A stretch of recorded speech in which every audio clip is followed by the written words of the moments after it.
de la technique du rappel de soi. Ici débute une expérience qui n'est pas à la portée de l'ébauche.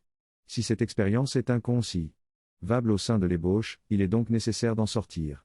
Mais on ne réussit une évasion qu'avec des complicités à l'extérieur.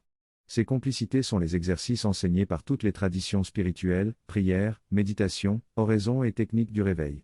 Parmi ces techniques, on m'enseigna celle-ci, dite du rappel de soi.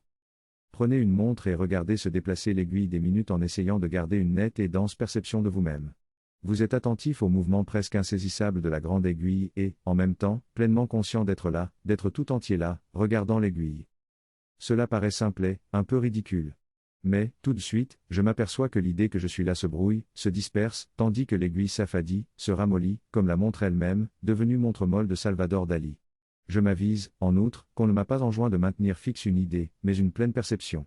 Non pas penser que je suis, mais savoir que je suis. Établir et garder la complète connaissance du fait que je suis. Je découvre, d'ailleurs, que ça pense en moi tout autre chose, que mille images, associations d'idées m'assaillent sans cesse. Parfois encore, c'est l'aiguille qui accapare toute mon attention. Et je me perds de vue. Parfois, des fœtus de sensations, de la poussière mentale, des bribes de rêverie m'arrachent à l'aiguille et à moi-même. Parfois encore, je crois avoir stoppé mon cinéma intérieur permanent, mais je m'aperçois que je viens de plonger dans une sorte de sommeil peuplé. Parfois, enfin, en un éclair, je suis regardant cette aiguille, je suis totalement. Mais, au même instant, je m'en félicite, ma pensée applaudit, et aussitôt, l'intellect s'emparant de cette réussite l'efface.